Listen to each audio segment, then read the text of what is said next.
በመስቀሉ አጠገብ መገኘት ያስፈልጋል። በገበታው በጌታ እራት ገበታ ላይ መቀመጥ ያስፈልጋል። በመንፈስ ተወስደን በመታሰቢያው እራት በኩል የተሰቀለውን ማሰብ ይገባል።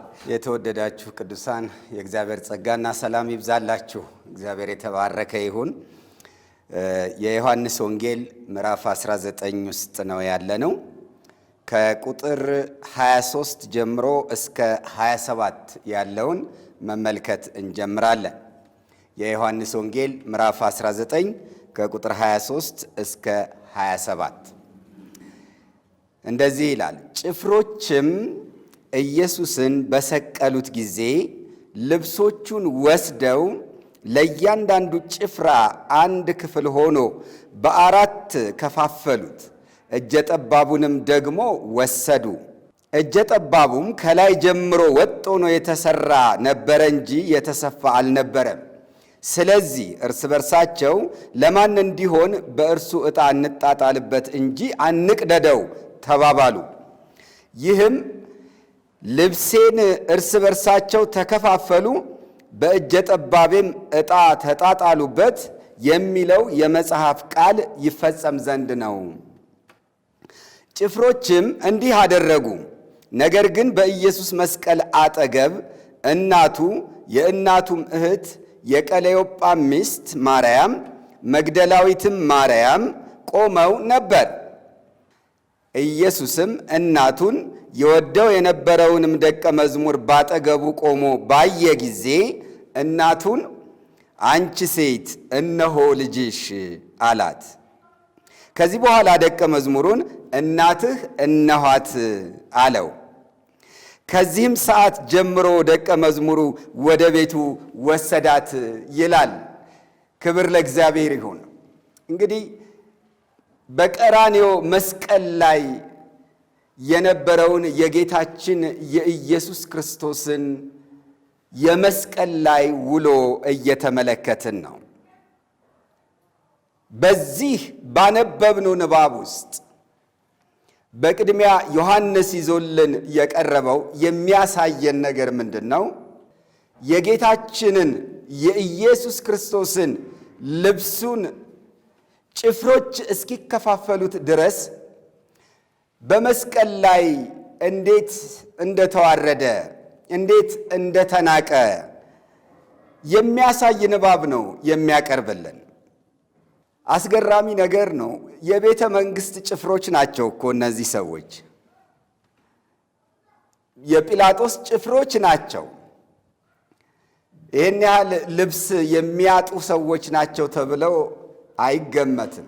ሌላውን ሰው የሚገፍ፣ የሚሰርቅ፣ የሚዘርፍ ሰው በሚያገኙ ሰዓት እኮ ወንጀለኛ ብለው ለሕግ የሚያቀርቡ ሰዎች ናቸው።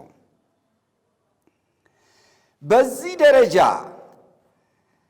የሌሎችን ንብረት፣ የሌሎችን ሕይወትና ንብረት ለመታደግ ለመጠበቅ ሥራ የተሰጣቸው ኃላፊነት የወሰዱ ሰዎች እነሱ ራሳቸው በዚህ ስፍራ ላይ ወንጀል ሲሰሩ ነው የምናየው። የጌታን የኢየሱስ ክርስቶስን ልብሶች ተከፋፈሉ። እንደው ማንም ጤናማ አእምሮ ያለው ሰው ሊያስብ እንደሚችለው ልብሶቹን ተወካይ ነኝ ተጠሪ ነኝ ለሚል ለሆነ የቤተሰብ አባል መስጠት አለብን ብለው ሊያስቡ ይችሉ ነበር።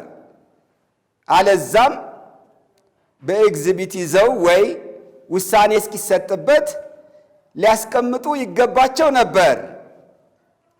እንደው በሕግ አሰራር የምንሄድ ከሆነ እንደዛ ነው መሆን ያለበት።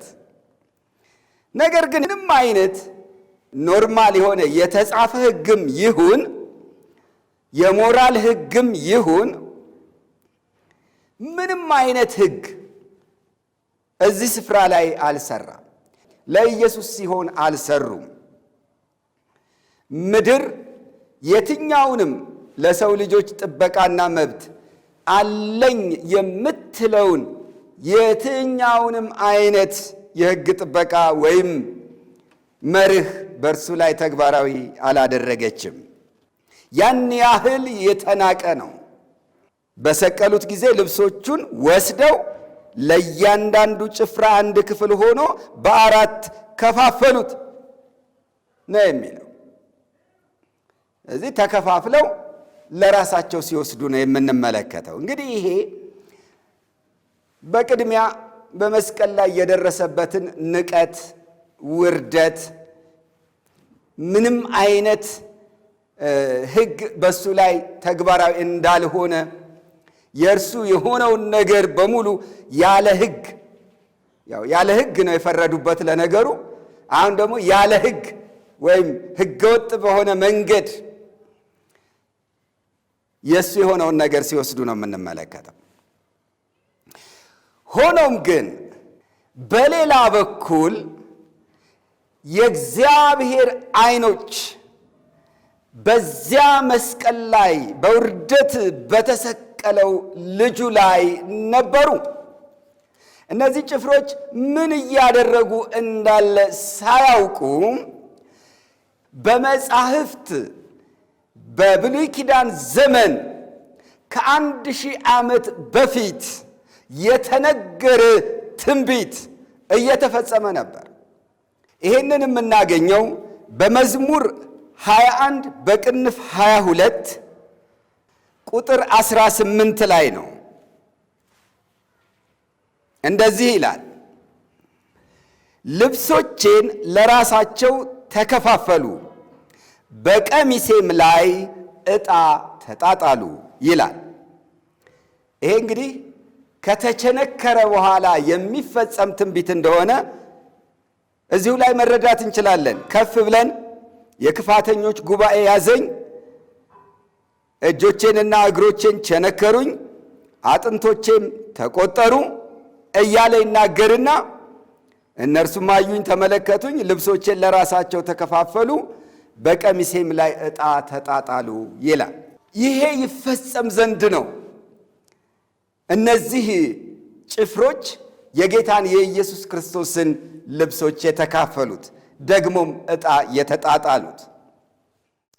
በዮሐንስ ወንጌል አቀራረብ ትንቢቱን ቀጥታ እቅጩን እንዴት እንደተፈጸመ ነው የሚያሳየን። መጀመሪያ ያደረጉት ምንድን ነው?